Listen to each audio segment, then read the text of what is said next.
Olá, pessoal, muito boa noite a todos. Um minutinho antes, entrando aqui para a nossa live com o Padre Cleomar. Daqui a pouco ele vai entrar aqui com a gente.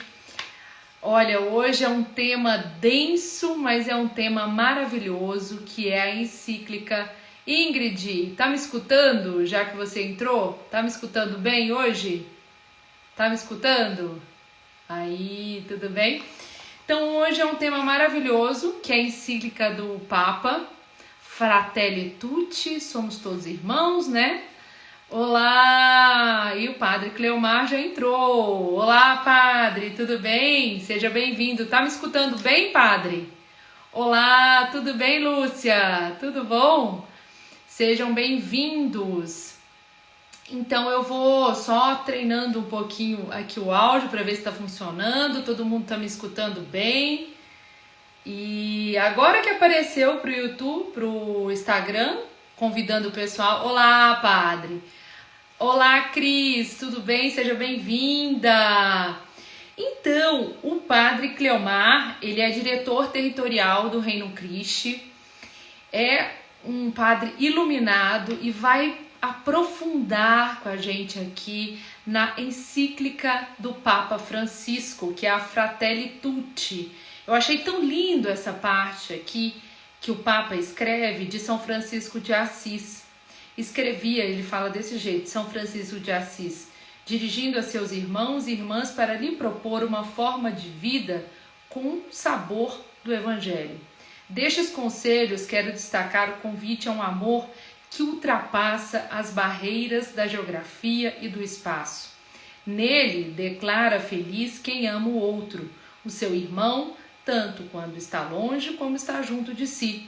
Com poucas e simples palavras, explicou o essencial de uma fraternidade aberta que permite reconhecer, valorizar e amar todas as pessoas, independentemente da sua proximidade física, do ponto da terra onde cada um nasceu ou habita. Não é lindo isso? E é exatamente isso no primeiro capítulo. O Papa, ele fala muito desse mundo fechado que a gente vive, do mundo egoísta, né, desse mundo hedonista que busca apenas o seu prazer, a sua satisfação, sem olhar o outro. E aí ele vai evoluindo, né, que são 8 capítulos, a encíclica, ele vai evoluindo, vai falando um pouco da parábola, né, do bom samaritano, que é quando você encontra um estranho no caminho e ajuda aquele estranho. Daí ele fala um pouco de como percorrer esse caminho, de olhar o outro, do amor, e aí ele chega até o final, que é a religião no serviço da fraternidade, né? Já que somos todos irmãos, as religiões também têm essa missão também, né? De se colocar aí como irmãos e irmãs em fraternidade. Então é sobre a encíclica do Papa que a gente vai falar, conversar um pouquinho com o Padre Cleomar, que já está aqui com a gente. O Instagram ainda está avisando o pessoal, mas eu já vou chamar o Padre, que está no Instagram do Rio, vai falar um pouquinho pra gente aqui. Deixa eu ver se ele já vai aparecer. Ixi, Reino Christi recusou. Padre, eu vou tentar mais uma vez. É só... Acho que caiu. Vamos tentar de novo aqui com o Padre. Deve ter dado algum probleminha na hora de receber, mas a gente aguarda aqui. Então, o Padre Cleomar, ele é de uma cidadezinha do sul chamada Santa Helena, mas ele se ordenou em 2002. Olá, Padre, sua bênção! Que Deus abençoe. Muito boa noite a todos. Obrigada pela sua participação hoje. Obrigado a vocês. Espero poder ajudar em algo. Ah, com certeza era ajudar, Padre. A gente tem esse material maravilhoso do Papa Francisco aqui em mãos, né? E precisa de uma pessoa como o senhor para nos ajudar a encontrar aí os caminhos para entender melhor nesse contexto nosso, atual, e como a gente pode interpretar essa encíclica tão linda que é Fratelli Tutti. E aí ter a presença do Senhor é muita bênção para gente. Obrigada, viu? Que bom. Vamos ver aqui se a nossa conversa vai ajudar a iluminar, né, para entender qual é o que o Papa, no fundo, está buscando com esse documento, né? Sabemos que foi um documento que gerou um pouco de críticas, e eu acho que efetivamente falta um pouco a compreensão desse desejo profundo que tem o Santo Padre, o Papa Francisco, de ajudar-nos a discernir realmente qual é o caminho, quais são as coisas importantes, o que é aquilo que nesse momento da história não podemos deixar de lado. Acho que esse Sim. documento ilumina muito e nos ajuda muito nesse sentido. Então, espero que essa reflexão ajude também depois a todos a lerem e descobrirem toda a riqueza que tem aí. O padre, em que sentido você fala assim de críticas que tiveram nessa encíclica? As pessoas não souberem interpretar o que o Papa Francisco quer dizer, que é a mensagem que ele quer levar com essa encíclica? Seria isso? Sim, na verdade, esse é um tema, em certo sentido, antigo, né? Que é o Sim, tema da fraternidade, que é uma das mensagens bases do cristianismo, né? Que todos temos a mesma dignidade e, pelo tanto, todos somos irmãos. Mas também é um tema novo, no modo como o Papa se aproxima dele, porque é muito difícil, dentro de um contexto plural, moderno como é o nosso, onde talvez dentro da mesma família temos muitos modos de pensar, já não é uma pluralidade que está ali fora da minha casa, mas talvez ela esteja até dentro, e no fundo o Papa Francisco faz aí umas reflexões para nos ajudar a enfrentar esse tema do pluralismo de modo cristão.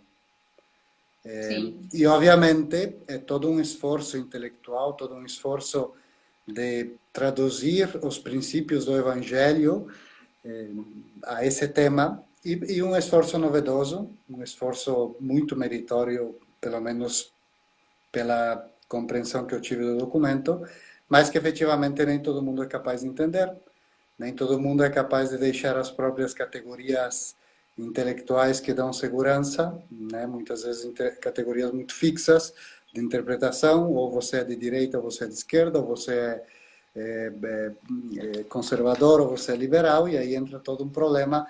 E, na verdade, o Papa Francisco não está nem aí para essas categorias, né? Ainda que ele sabe perfeitamente andar sobre uma linha que não é nada fácil, e ser fiel ao Evangelho. E, no fundo, é isso eu acho que temos que recolher muito desse documento, como entrando num tema tão difícil como pode ser o diálogo, a fraternidade, etc., ele manter-se em cima dessa linha evangélica, profundamente evangélica, e espero que todos consigamos ler desde essa óptica, né? Padre, licença, aproveitando inclusive o que você falou de direita ou de esquerda, né, sobre as críticas, eu acho muito interessante que ele fala exatamente sobre essa questão da ideologia, de ideologias, né, variadas. Ele fala, tem um trechinho dele que fala assim: assim procedem as ideologias de variadas cores, que destrói ou desconstrói tudo que for diferente, podendo assim reinar sem oposições. E aí é bem interessante, porque ele fala de diversas ideologias, né? Não uma ou a outra, mas que destroem e que às vezes não levam esse sentido verdadeiro da fraternidade em si, né? Exatamente. No fundo, tenhamos em conta que o Papa Francisco é um jesuíta e, pelo tanto, ele está profundamente penetrado pela espiritualidade de Santo Inácio. Ainda que a encíclica particularmente vai recolher um texto de São Francisco de Assis, que é o princípio, a reflexão inicial e fundamental de todo o texto, também é verdade que o Papa é um jesuíta e, pelo tanto, todo o tema dele, no fundo, é o tema do discernimento, de como ajudar os cristãos, os católicos, a viverem nesse mundo, discernindo em cada momento, em base aos princípios do Evangelho, como caminhar e não se deixar levar por ideologias, sejam as que forem. Por quê? Porque tem muitas pessoas que acham que só existe um tipo de ideologia de esquerda ou liberal, e, entretanto, também pode ter ideologias de direita e ideologias conservadoras, que, no fundo, podem levar as pessoas a uma dificuldade muito grande a abrir-se, nesse caso, abrir-se ao estranho, né? No fundo, a grande pergunta que está nessa encíclica é: e quando aparece um estranho, o que se faz? Você se esconde? Você tenta esconder ele? Tenta fazer que não viu? Né? Estamos numa situação no mundo onde tem muitos estranhos, né? Que aparecem na nossa vida todos os dias, é só sair na rua. Então, como você faz? O que fazer com isso? E, no fundo, toda a reflexão do Papa, efetivamente, é tentar dar uma resposta a como conviver de um modo cristão, de um modo digno, com toda essa realidade, muitas vezes, que se apresenta através de pessoas concretas e estranhas, e que já pode, repito, estar dentro da minha família. A própria evolução da encíclica é bem interessante. O primeiro capítulo ele fala dessa questão do mundo fechado, né? E que é exatamente o retrato do nosso mundo atual, egoísta, hedonista, que as pessoas se voltam para si mesmas. E aí ele vai contando uma série de episódios assim do nosso mundo atual. E depois, no segundo capítulo, como o senhor falou, ele vai falar, né, exatamente dessa parábola. Do estranho no caminho, né? Quando eu encontro esse estranho, aí eu começo a me abrir ao outro, né? Aí depois ele vai falar desse caminho, como que você pode viver nesse mundo mais aberto, no sentido em de que você pode olhar para o outro, né? E termina até propondo um caminho aí para a religião na verdadeira fraternidade. Achei bem interessante que ele segue uma linha cronológica ali, que você pode entender a mensagem muito bem, né, Padre? Se eu não estiver errado. Sim, não, realmente a estrutura dele é uma estrutura bastante clara. De fato, hoje, em geral, os documentos da igreja, eles seguem um esquema que é ver, julgar e agir. Sim. Então, de algum modo, você vai analisando esse documento, você vai encontrar esse esquema no fundo. Ver a realidade como está, e eu acho que o Papa Francisco é alguém que conhece muito bem a realidade, então não é alguém que está, né, com ideias. De fato, ele tem frases muito claras sobre isso, onde ele diz a realidade é superior à ideia. Então, isso marca muito esse documento, porque, no fundo, ele não está fazendo filosofia ou teologia da fraternidade, ele está partindo da realidade e tentando buscar um caminho. Né? Muitas vezes, as pessoas estão muito preocupadas com a questão doutrinal, né, de um documento como esse, que é uma encíclica, que é um dos documentos mais oficiais que um Papa pode escrever. E o carisma do Papa Francisco não é estar preocupado com a doutrina, né? Muitos, inclusive, até às vezes criticam ele porque faz afirmações e fica todo mundo assustado. E, entretanto, a grande preocupação dele é com a situação real do mundo atual, né? Então, ele em nenhum momento contradiz a doutrina, é uma pessoa super fiel ao que recebeu, ao patrimônio da igreja, etc., mas ele está focado, né, com o coração de um pastor. Está preocupado com a situação concreta do ser humano no nosso tempo, em situações muitas, e efetivamente ele vai fazendo toda uma revisão da situação do mundo, as sombras, que ele chama desse mundo fechado, onde ele se pergunta, ok, mas então recomeçam os conflitos uma e outra vez, por que será? Né? Por que não conseguimos resolver definitivamente certos conflitos que nós já vivemos no passado, a geração anterior já viveu? Por que nós não conseguimos recolher essa herança, essa sabedoria dos mais velhos, etc. E, no fundo, falta um diálogo que não é somente a falta de diálogo no sentido prático, que temos que nos sentar. Existe um fechamento real nas pessoas, pela qual, né, esse mundo fechado, pelo qual elas não conseguem entrar em contato e entender a situação do outro, o que está acontecendo com o outro. Então, no fundo, aí tem várias coisas que ele cita nessa análise desse mundo fechado, né? Por exemplo, uma questão que está muito clara ao longo de toda a encíclica é quando se priorizam os valores econômicos e não se tocam os problemas concretos das comunidades locais. né? Então, Sim. né, e aqui alguns criticaram que é um documento pró-globalização, pois essa afirmação está totalmente em contra do modelo de Contrário. globalização que se está oferecendo, né, que é uma globalização econômica que não resolve realmente os problemas concretos das pessoas que estão aí vivendo nos nossos bairros, nas nossas ruas, etc. Né? Ou ele também critica muito uma cultura que unifica o mundo, mas divide as pessoas. Né? Não gera realmente comunhão, não gera diálogo, não gera interesse pela pessoa concreta.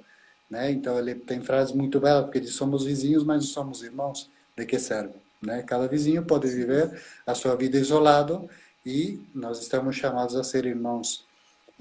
Também ele critica muito os discursos que destroem a confiança, né? Uma espécie de, sobretudo quando ele vai falar das redes sociais, dos meios de comunicação, ele critica muito duramente isso, a manipulação, uma política não vista como serviço, mas como exercício de poder, e aí as polarizações, incapacidades de diálogo, Isso eu acho cultura. muito legal.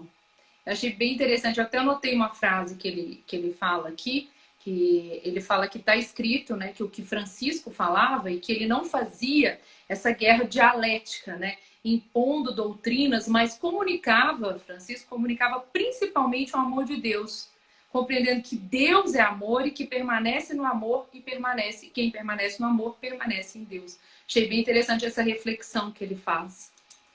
Sim, de fato, já no início, no número 3 ele vai expor essa espécie de metodologia básica, onde ele está citando a São Francisco de Assis, e São Francisco de Assis, quando foi visitar, na verdade foi a Terra Santa, caminhando, né, desde Itália, e foi visitar aquele sultão, e ele deu uns princípios para os irmãos dele de como fazer essa caminhada e como se aproximar de um povo que era muito diferente dos cristãos, né?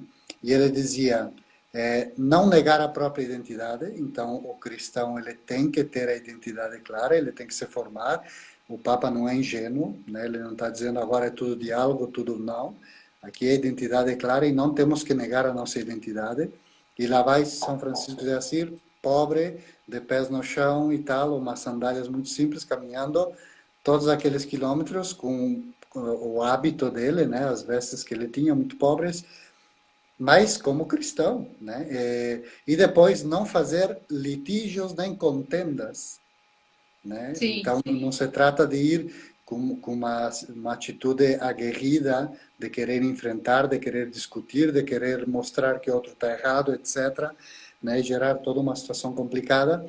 E ao final ele diz algo muito forte, que para a época de São Francisco é super revolucionário: ser submissos a toda criatura humana por amor a Deus. Né? Isso é muito exigente para um ser humano, né? E São Francisco, naquele contexto, ele oferece esses meios para que essa caminhada, esse caminho feito ao encontro de um povo que era muito estranho para eles, tivesse êxito. E nós sabemos que de fato teve, porque ele conseguiu Sim. chegar até esse sultão, manter um diálogo, e talvez graças a esse esforço dele, hoje temos lá os franciscanos cuidando de muitos lugares santos que era praticamente impossível para os cristãos naquele momento chegar até lá. Então, no fundo, o Papa se deixa iluminar, né, pelo amor fraterno, né, e propõe efetivamente um caminho, uma metodologia de como transformar esse amor fraterno, esse amor cristão, em algo concreto, mas sem perder a própria identidade. Né? É Sem interessante que dúvida. ele tem os pés muito no chão. Padre, a gente discutiu um pouco no apostolado a encíclica, e aí a Fátima também, que faz parte do nosso apostolado, mandou algumas perguntas. Eu achei essa bem interessante. O quanto essa encíclica do Santo Papa é inovadora e quais pontos nessa inovação que você destaca aí de diferente de outras encíclicas? Então, eu acho que toda encíclica ela parte de uma base que é aquilo que o Papa recebeu, né?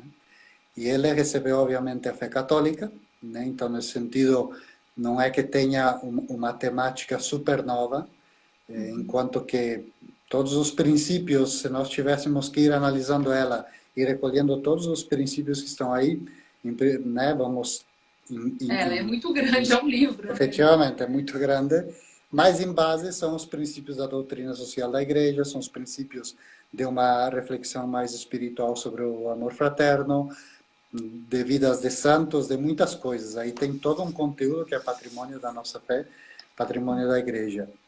Talvez o que seja realmente revolucionário nessa encíclica seja um pouco a metodologia como o Papa vai desenvolvendo os temas, né? Porque ele vai, e desde o início ele deixa claro que ele não quer fazer um desenvolvimento doutrinal sobre o tema da fraternidade. Ele quer abrir uma reflexão que possibilite, né, esse diálogo com todas as pessoas de boa vontade para encontrar um caminho. Então, no fundo, ele mesmo dá exemplo de como ele matiza com cuidado as afirmações que ele faz ao longo desse percurso, desse documento, exatamente porque ele quer gerar diálogo. Então, eu acho que a grande novidade desse documento, e talvez se vamos a outros papas, Papa Bento XVI, Papa João Paulo II, já vamos encontrar nas encíclicas, né? Muitas vezes no início delas o Papa vai dizer, olha, essa encíclica está dirigida aos bispos, a todos os católicos, sacerdotes, etc., mas também a todas as pessoas de boa vontade. E tem essa sensibilidade para conduzir. Eu acho que essa sensibilidade nesse documento está muito mais acentuada, mas também sem deixar de tocar as feridas, né, aquelas sombras da nossa sociedade. Então, entre que o Papa vai iluminando os temas com os princípios católicos, etc., do Evangelho, ele também vai usando muitas reflexões de tipo sociológico, né? Ele vai fazendo todo um caminho onde ele tenta entrar em diálogo com as diversas lideranças da nossa sociedade atual. Então, acho que a novidade é esse modo de fazer esse documento, não tanto os conteúdos. Talvez a amizade social é um conceito novo, né? Que você vai buscar na internet e você não encontra por nenhum lugar. Teríamos que ver de onde ele tirou esse conceito, eu ainda não consegui verificar, mas, no fundo, todo o esforço dele é um esforço efetivamente por ir tratando todos esses temas, mas com muita cautela, muito respeito, para abrir exatamente um diálogo. Isso, a outra parte que eu achei muito interessante é que ele fala que quando ele estava escrevendo, aí veio a pandemia, né? E aí ele fala que, aí ele descreve sobre isso, discorre lá, fala mais de um parágrafo, e ele fala da questão da consciência de sermos uma comunidade mundial que viaja no mesmo barco, onde o mal de um prejudica a todos. Recordamos de que ninguém se salva sozinho. E é bem interessante isso, porque a gente sempre escuta essa frase de que os santos levam milhares de pessoas para o céu, e é verdade, né? E como nessa pandemia a gente se sentiu frágil, né? O ser humano, até agora a gente não tem uma vacina concreta, um remédio, uma solução. Então, quanto a gente necessita de Deus. E naquele momento que eu acho que essa encíclica será histórica nesse sentido, um momento que o mundo ali nunca viveu uma epidemia dessa forma, né, padre? Então, eu acho que isso faz ainda mais importante essa encíclica de que somos todos irmãos, né, nesse contexto aí também de pandemia, né? Efetivamente, no fundo, eu acho que diante desse cenário mundial, também o Papa teve uma sensibilidade muito maior, sobretudo com as pessoas mais frágeis. E ele, quando fala das pessoas mais frágeis, ele está se referindo, obviamente, às crianças, e aí ele também vai falar de todo o tema da baixa natalidade, dos abortos, etc. Depois ele vai se referir muito aos idosos, né? E toda essa situação, às vezes, de abandono, de fragilidade. E por isso mesmo, uma das ideias mães que tem em todo o documento é que todos precisamos de uma comunidade, né? Ninguém deveria caminhar sozinho nesse mundo. E, sobretudo, as pessoas mais fragilizadas, onde, de algum modo, as estruturas econômicas, sociais, políticas deveriam estar mais focadas a isso, né? E essa é uma ideia que vai se repetir durante toda a encíclica continuamente, esse coração de pastor que está super sensibilizado com os mais frágeis e ficou claro que efetivamente a nível internacional não estamos preparados para enfrentar situações como essa. É óbvio que tudo é um aprendizado e o Papa também é consciente disso, então é uma crítica, mas também uma crítica que sabe que é complexo resolver problemas como os que temos tido agora. Mas efetivamente, no fundo, ele faz o chamado a dizer, mas em tudo isso, realmente, estamos buscando o bem de cada pessoa, estamos respeitando a dignidade do ser humano, estamos fazendo todo esse esforço para que as nossas ações, as nossas decisões sejam em prol realmente do ser humano, ou estamos privilegiando um sistema econômico, interesses políticos, a indiferença, o individualismo, etc. E ele também entra muito, em muitos momentos, as fragilidades mais de tipo interiores do ser humano, não só estruturais da sociedade, mas como o mesmo ser humano muitas vezes se isola, né? Talvez querendo se defender, querendo evitar o confronto, o conflito, etc., mas no fundo não pode ser o caminho. O caminho, quando tem uma situação dessas, deve ser exatamente perguntar-se qual é a minha parte, qual é a minha missão, como eu posso ajudar o meu próximo, como eu posso sair ao encontro do meu próximo. Padre, e ainda nessa questão do questionamento do sistema econômico e políticos atuais, Fátima também manda uma pergunta que eu achei muito interessante. Ele critica, né, os sistemas econômicos, políticos atuais como movimentos desagregadores, geradores de desigualdade e extrema pobreza e alienação. O que o senhor destacaria na encíclica como uma resposta a esse problema? Tem uma solução nesse sentido aí? Então, efetivamente, no fundo, a solução, o caminho que o Papa vai propor, tem uma parte do caminho que são princípios. Então, todo o capítulo 4º da encíclica vai falar um coração aberto ao mundo inteiro, né? Uhum. E aí ele vai explicar o que significa isso, porque efetivamente temos que ter cuidado no sentido de que não se trata também agora de uma espécie de oba-oba e todo mundo feliz e não tem nenhum problema, ao contrário. Uhum. Então, por exemplo, tem um número que é muito claro sobre essa abertura, o que significa essa abertura ao mundo inteiro. Então, ele diz o seguinte: a solução não é uma abertura que renuncia ao próprio tesouro, mas tal como não há diálogo com o outro sem identidade pessoal. Assim também não há abertura entre os povos, senão a partir do amor à terra, ao povo, aos próprios traços culturais, etc. Então, partindo dessa própria identidade, mas fazer esse esforço consciente de ter um coração aberto ao mundo inteiro, que é uma capacidade, no fundo, um exercício para aprender a acolher o diferente, o estranho, etc. Depois ele vai falar de toda a política, né? O Papa está convencido de que a política é necessária, né? Então, no fundo, ele está dizendo, olha, se nós estamos pensando que a política não é necessária porque, no fundo, hoje se tem uma visão muito negativa da política, né? Estamos enganados. A política sempre foi vista, desde a cultura grega romana, onde ela se consolida mais, como essa capacidade exatamente de buscar o bem comum, diversas forças Sim. que se unem para buscar o bem comum. Então, e ali ele começa a semear princípios também, explicando várias coisas, e depois, dentro dessa parte da política interessante, que ele vai fazer uma reflexão sobre a caridade, que é muito bela, porque ele diz o seguinte: a caridade reúne as duas dimensões, a mítica, que é inspiradora, e a institucional, que é aquela mais rígida, mais difícil de mover, né? Pois implica um caminho eficaz de transformação da história que exige incorporar tudo: instituições, direito, técnica, experiência, contribuições profissionais, análise científica. Então é muito realista, é muito concreto o que ele está dizendo, não é alguém que está fazendo aí uma teoria.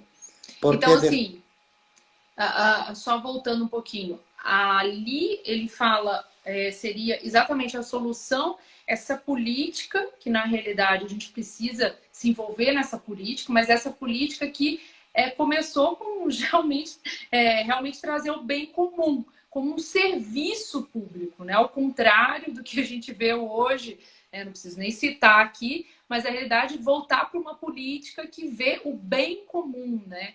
É isso que ele coloca como principal ali solução também, né? Exatamente, a política que tem no centro o bem comum e também a dignidade da pessoa humana, né?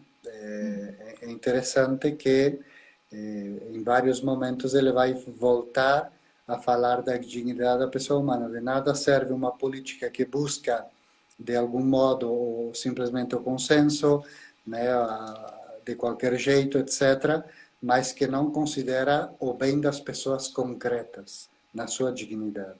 Então, e depois ele inclusive vai fundamentar todo o tema de que essa política tem que buscar o bem moral, né? Essa política tem que ser fiel a uma verdade. Então, o texto ele é muito grande, ele é muito consequente. O Papa Uhum. tenta não deixar nenhum ponto aí meio perdido para dizer, aqui o Papa tá no idealismo. Não? Ele Sim, volta sim, sim. continuamente. Efetivamente, não é um texto que está nesse sentido.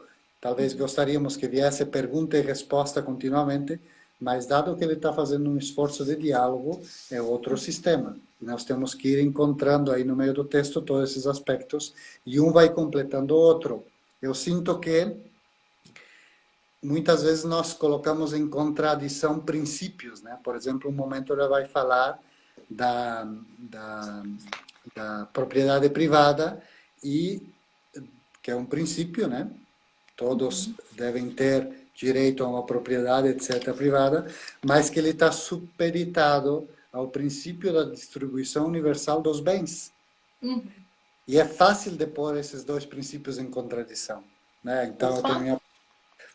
Como? peraí, padre, repete, que fugiu um pouquinho, aqui para mim fugiu. Então, Repete só essa última frase. então é possível, é fácil que muitas vezes coloquemos dois princípios em contradição, em contraposição, né? Propriedade privada e a distribuição universal dos bens. Por uma, todos devem ter direito ao bem criado para ter uma dignidade, para cuidar da própria família, etc., para se desenvolver, para ter uma autonomia legítima, etc. E por outra parte, concretamente depois, a propriedade está nas mãos de pessoas concretas. Então, e ele mantém o equilíbrio, ele defende os dois princípios, coloca obviamente o princípio que está como prioritário, e eu, né, então ele tenta explicar tudo isso. Então é uma encíclica que eu sinto que nesse sentido, dentro do âmbito da política, também ilumina muito, dando luzes, né, para que depois os governantes que tenham uma boa vontade possam se iluminar e tomar também as decisões corretas na hora de aplicar algumas coisas que nem sempre é fácil de aplicar na vida concreta dos povos, né? A questão que o senhor passou rapidamente, eu gostaria de voltar, que é a questão da natalidade, que ele fala, a falta de filhos, né, que provoca o envelhecimento da população, e aí junto o senhor falou também o abandono dos idosos. Qual que é a mensagem assim para nós católicos, assim, essa questão de ter mais filhos? Será que é uma proposta do Papa mesmo, de ter uma família aí mais numerosa? Porque hoje a gente vê que as pessoas, na realidade, é isso, né? Não me coloco fora, todo mundo faz até uma conta de, eu vou ter filho, eu vou ter um, eu vou ter dois, será que eu vou dar conta financeiramente? E, na realidade, é uma proposta que ele faz aqui, não da gente ficar nesses termos assim racionais também, mas de você trazer ao mundo aí, né, a obra de Deus. Talvez o Papa está propondo isso para nós católicos, termos mais filhos também nesse contexto? Então, na verdade, na encíclica mesma não é que ele desenvolve muito o tema do tema de famílias numerosas, etc. Obviamente, ele, em outros momentos que tem falado sobre o tema, ele defende uma paternidade responsável, a capacidade efetivamente de educar os próprios filhos, a generosidade. Eu acho que o princípio de fundo que ele põe efetivamente é ser generosos, né? Então, não pôr limites que não são necessários, né? Mas, sobretudo, a preocupação dele é em relação a um equilíbrio, digamos, da sociedade, onde, efetivamente, as novas gerações sejam capazes de acolher as gerações mais idosas, mais velhas e de cuidar delas. E Entendi. efetivamente, com uma espécie de política de poucos filhos, isso é totalmente inviável, né? Então, Sim, nesse sentido, ele faz uma crítica muito clara a políticas de poucos filhos, também porque ele entende que tem uma paternidade responsável, não é ele quem vai ao final dizer, olha, tem que ter muitos filhos, tem que ter pouco, acho que cada, não, claro. né, e é parte da visão cristã que cada, pois, casal, etc., cada matrimônio deve tomar essas decisões desde uma generosidade, obviamente, Uhum. e ao mesmo tempo pensando que num futuro, efetivamente, vai ter uma sociedade mais envelhecida e que vai ter que ser cuidada.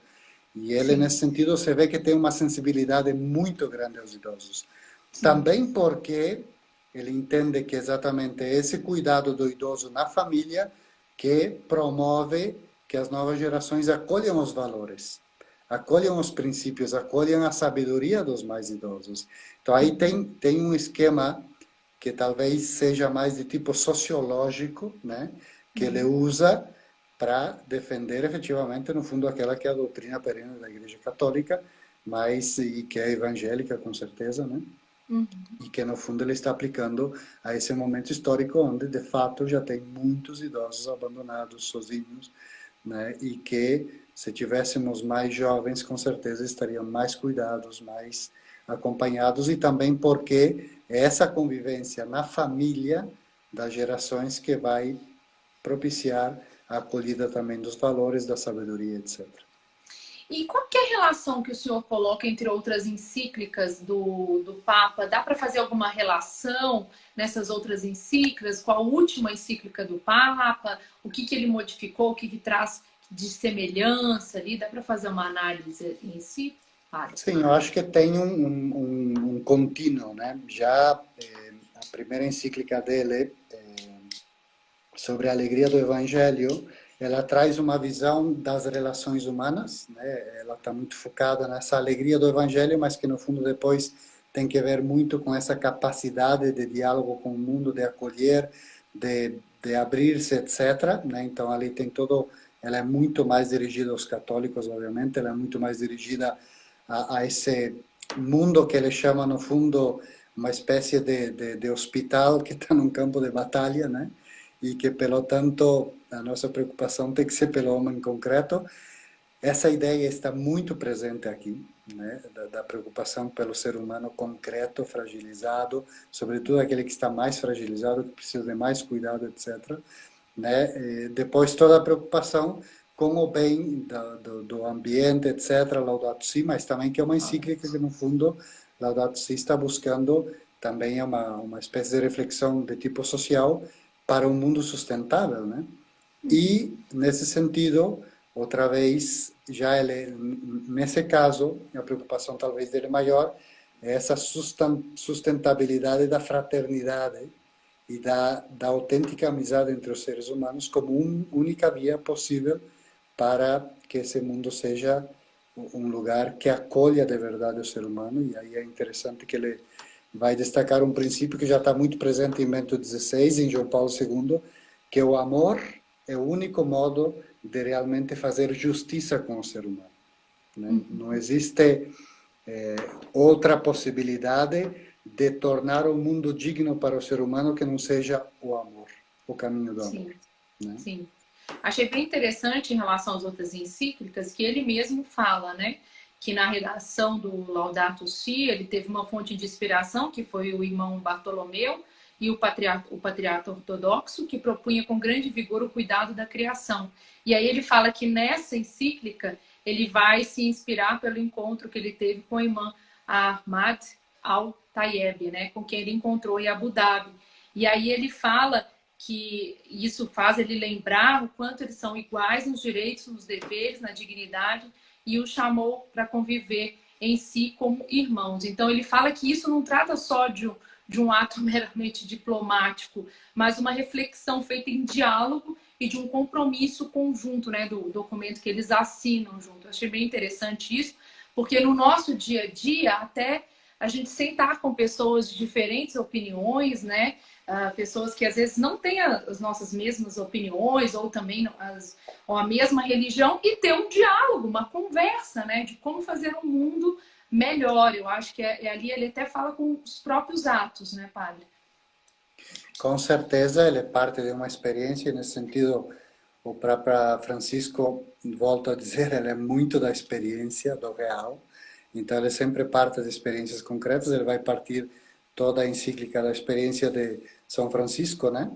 E depois ele vai aplicar de algum modo uma experiência pessoal que ele teve, que talvez, você vê que marcou muito ele, esse encontro com esse irmão, onde de algum modo eles chegam a assinar um documento propondo-se realmente buscar esses objetivos, né, que o Papa de algum modo expõe nessa encíclica, também porque tem muitas feridas nessa relação, né, e mais últimos Sim. dias temos visto essas notícias Históricas. da França, da Áustria, etc., e nos preocupa e possivelmente no nosso coração surge uma certa desconfiança, né? Mas será que realmente é possível? Será que o Papa não está propondo um idealismo? Será que esse diálogo entre as religiões, ou com o diferente, ou com o estranho, inclusive no âmbito político, no âmbito social, entre classes sociais, entre pessoas diferentes, etc., será que isso vale a pena? Será que é realmente o caminho? E de algum modo ele mesmo deu o exemplo, ele mesmo fez a experiência e ele mesmo demonstra que é possível. Depois, efetivamente, ele também vai falar de todas as dificuldades desse caminho. Ele não é inocente, né? Ele não está propondo algo. E quando ele vai falar de todo o tema do conflito, é impressionante como ele é super realista, sabendo que não se pode evitar totalmente os conflitos, que os conflitos provavelmente são parte também desse diálogo. Sem dúvida. E aí, sobre essa questão de escutar o outro, sentar, ele fala que sentar e escutar o outro é característica do encontro ser humano, é um paradigma de atitude receptiva, de quem supera o narcisismo, né? Você vai superar, eu sou melhor do que o outro, e na verdade acolhe e presta atenção, dá lugar àquela outra pessoa no seu próprio círculo. Mas o mundo, aí a gente já faz outra crítica, mas o mundo de hoje, na sua maioria, é um mundo surdo. E isso me tocou muito. Porque quantas vezes, e aí fazendo uma analogia à parábola do bom samaritano, quantas vezes a gente para, né, nesse mundo corrido, que a gente não para, 24 horas fazendo coisa, trabalhando, dormindo, às vezes 5 horas apenas. Então, quantas vezes a gente para realmente escutar o outro? E aí entra a questão do idoso também, que precisa, né? Às vezes quer contar uma história e muitas vezes os jovens no seu dia a dia não dão espaço para escutar, né? E essa questão do mundo surdo é verdade.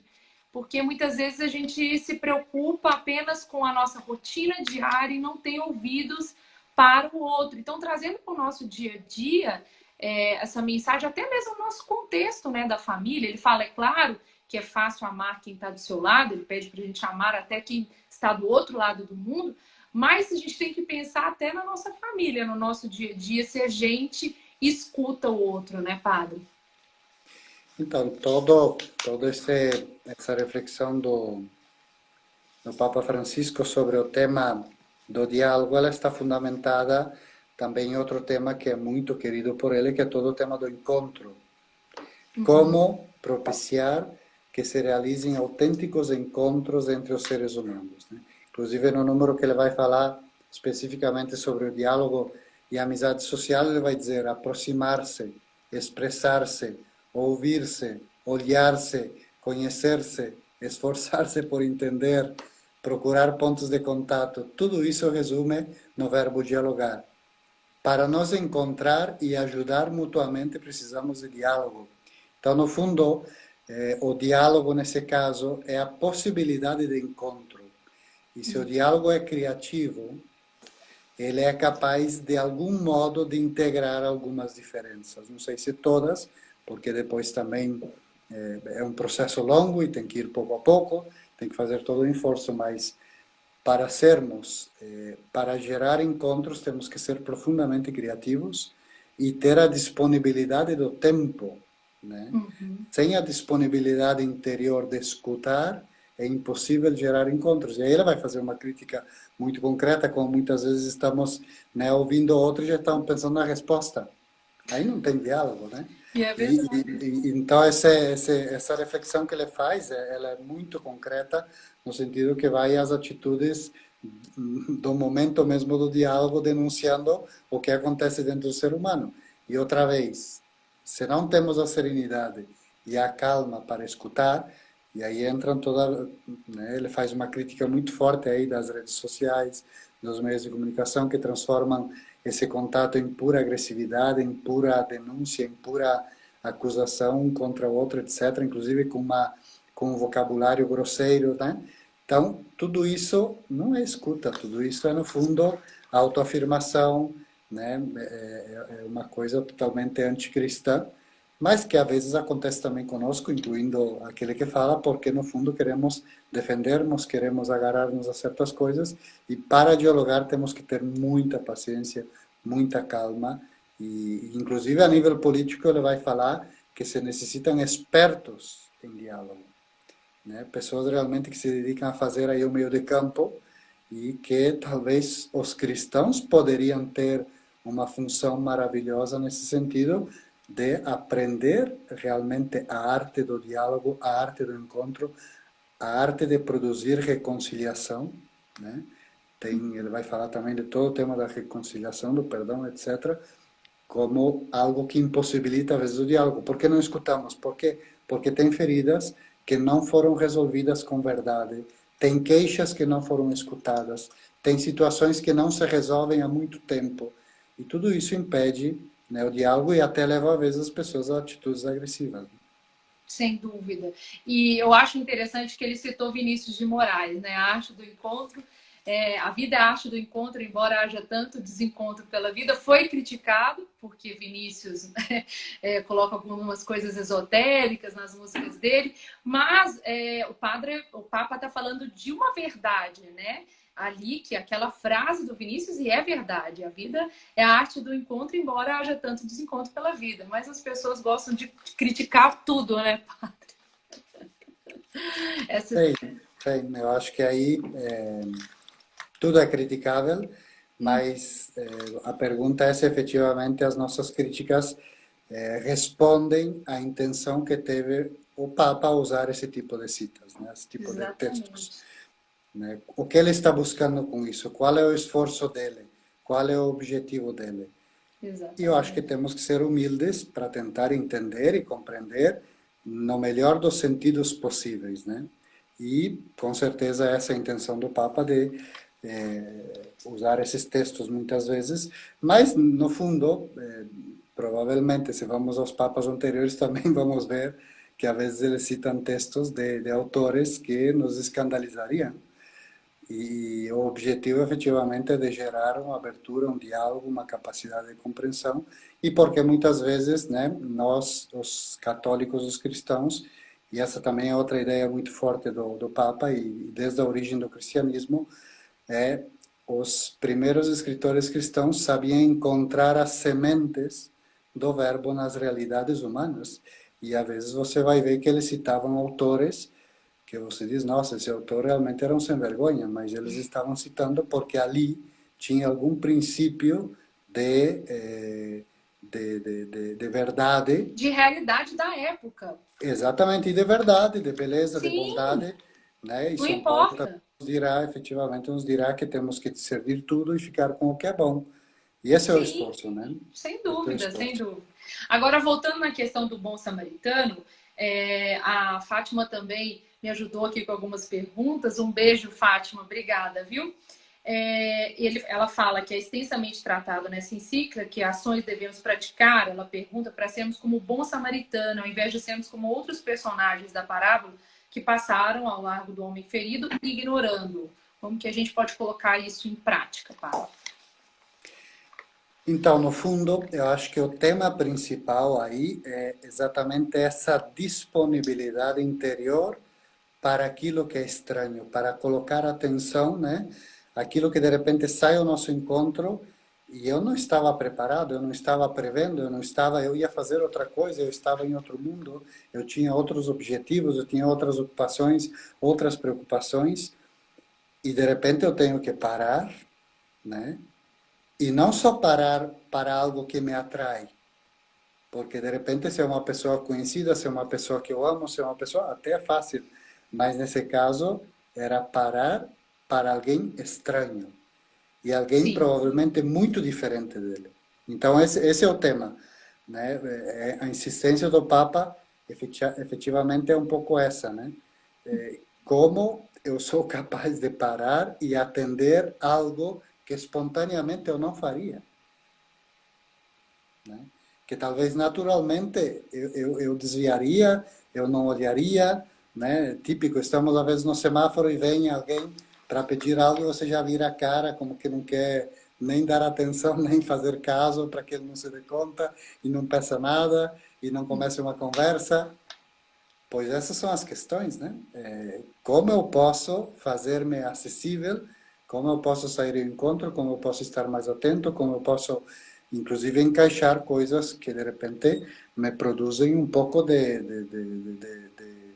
nojo. E aqui, sempre, o exemplo que talvez o Papa tem é São Francisco de Assis, que, no fundo, ele sentia nojo, por exemplo, dos leprosos, e ele vai lá e cuida dos leprosos. E um dia, para superar o nojo dele, vai lá e senta um beijo no leproso, exatamente para dar a entender que ele tinha essa disponibilidade, que custava, que não era fácil, que não era simples, mas que no fundo, né, ele sentia um chamado a isso. E eu acho que também esse tema do chamado a encarnar esse tipo de atitudes na nossa vida cristã é um chamado do nosso tempo. Talvez há 30 anos atrás, há 40 anos atrás, não tinha todo esse pluralismo, toda essa diferença, toda essa diversidade.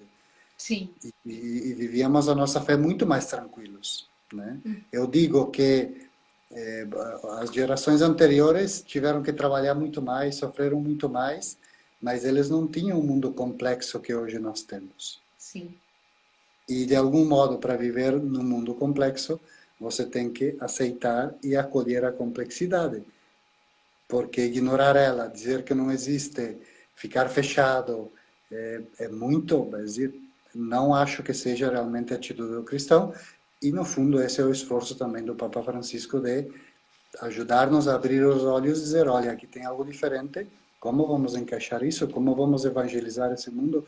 Como vamos dar uma resposta a tudo isso? E a parábola do bom samaritano, eu acho que é uma referência boa para recolher na nossa oração, meditando, princípios que iluminem depois no nosso dia a dia como nós podemos dialogar com esse mundo. Sem dúvida. No nosso dia a dia, ainda mais numa cidade grande como São Paulo, essas pessoas, né, são simplesmente ignoradas. São pessoas invisíveis, né? Às vezes, então, aquela pessoa está dormindo ali no chão, você passa todo dia para trabalhar e simplesmente ignora. Então, não é questão de ser de direita, não é questão de ser de esquerda, aquilo ali está relacionado ao que Cristo nos pediu para olhar para o outro, né? E levar essa mensagem para os nossos filhos. Talvez seja um dia frio, você pode levar um cobertor para aquela pessoa, você pode levar uma sopa, independente de qualquer ideologia, né? As pessoas resumem, isso é de esquerda ou de alguma ideologia. Não, simplesmente amar o outro. Então você vai levar ali a minha filha. A gente ia andando para o São Luís, quando o São Luís eu morava na Consolação, São Luís era muito próximo ao colégio, então a gente ia andando. E sempre no caminho tinham pessoas ali deitadas, dormindo. Então, assim, várias vezes a gente voltou para casa, levamos um cobertor para aquelas pessoas, levamos, às vezes, comida. E, assim, é muito importante isso para que os nossos filhos também não passem a viver nessa cidade que é frenética, mas que tem esses problemas sociais e que possam, para sempre, lembrar que é necessário olhar para o outro. Então, acho que no dia a dia a gente pode falar isso. É impressionante como ela não se esquece dessas cenas. Então, isso é fundamental para a formação mesmo do caráter. Então, a gente ter essa atitude e não virar, né, igual o senhor falou, tem uma pessoa no sinal, aquilo ali vira um lugar comum, ou aquelas pessoas passam a ser invisíveis. Isso não é de ideologia, é o que Cristo nos pediu. Eu acredito também que é nessa linha, né, Padre? Com certeza, e no fundo, lembrar que toda a base da reflexão do Papa Francisco é aproximar-se da pessoa concreta, na situação concreta, né? Você pode teorizar, você pode fazer o que você quiser, mas a pessoa apareceu na tua frente, o que você faz com ela? Essa é a Sim, pergunta fundamental desse texto. E por isso, quando ele fala da solidariedade, ele vai destacar, né, que é uma virtude moral e de comportamento social fruto de uma conversão pessoal. Exige empenho por parte de uma multiplicidade de sujeitos que detêm responsabilidade de caráter educativo e formativo. E penso, em primeiro lindo lugar, isso. nas famílias chamadas a uma missão educativa primária e imprescindível. Então, Lindo. o Papa destaca que, efetivamente, o tema da solidariedade é fundamental, né, como princípio da doutrina social católica desde sempre, né? Mas aqui talvez a novidade, ou o que ele quer destacar com mais força, é que essa solidariedade tem que chegar à pessoa concreta, né? Sim. Não pode ficar simplesmente ideias. E o Papa é muito realista, porque depois ele sabe que, né, nem sempre vamos conseguir chegar e resolver todos os problemas, não se trata disso, Sim. é impossível para o ser humano. Mas com os nossos filhos, sim, nós podemos ir semeando uma visão cristã de um comportamento, né? E não, efetivamente, uma visão de super autopreservação, de egoísmo, de individualismo, e todos sabemos, obviamente, que tem um processo educativo e as famílias devem aí se formar, se preparar para que seja feito de modo adequado. Tampouco você não pode pôr nas mãos de uma criança uma responsabilidade que não lhe corresponde, e é óbvio que nesse sentido o Papa é muito realista. Então, mas é impressionante como ele vai unindo todas as coisas, né? Sem dúvida. A Isa também do nosso apostolado, pensar qual será o fruto. Se for bom, estamos no bom caminho. Legal, legal. Solidariedade, o pessoal está colocando ali. Caridade também eu vi.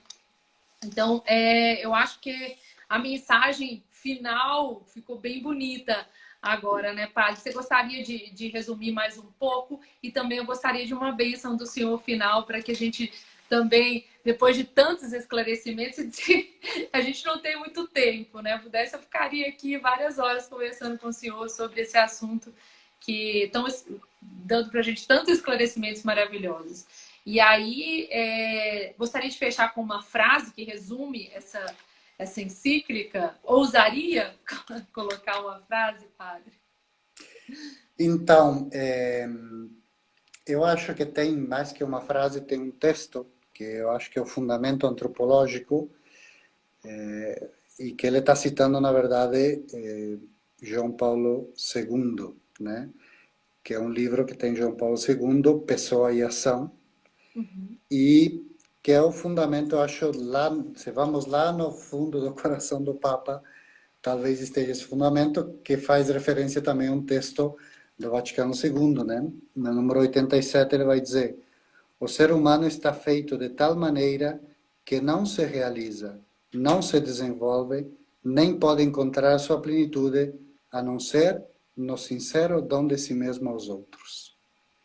Então, no fundo, a encíclica não é uma espécie de imposição moral para os católicos, mas ele está dizendo, olha, se você quer ser uma pessoa plena, se você quer ser plenamente humano, plenamente cristão, no fundo outro Cristo, aí está o caminho, o dom de si mesmo ao outro. Né? Eu diria que esse pode Amém. ser o resumo dessa encíclica, né? Amém, Padre. Muito obrigada. Te agradeço muito pela presença aqui hoje. Em nome da Helena também, que fez o convite, a nossa coordenadora, a Fátima, a Cecília, a Malise, que estão aí, a Isa também. Muito obrigada de coração e peço para o senhor deixar uma bênção final aqui para a gente, para todo mundo receber uma bênção. Muito bem.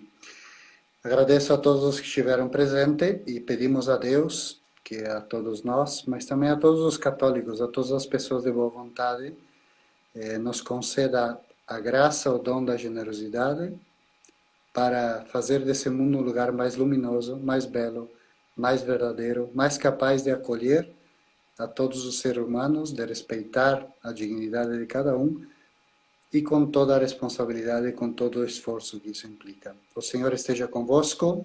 Ele está no meio de nós. A bênção de Deus Todo-Poderoso, Pai, Filho e Espírito Santo. Amém. Amém, Padre. Muito obrigada. Todo mundo agradecendo aqui a presença do Senhor. Obrigada. Fica com Deus. Beijo para todos. Tchau, tchau. Tchau, tchau. Beijo para todos, gente. Muito obrigada pela presença. Um beijo grande para todo mundo. Amém.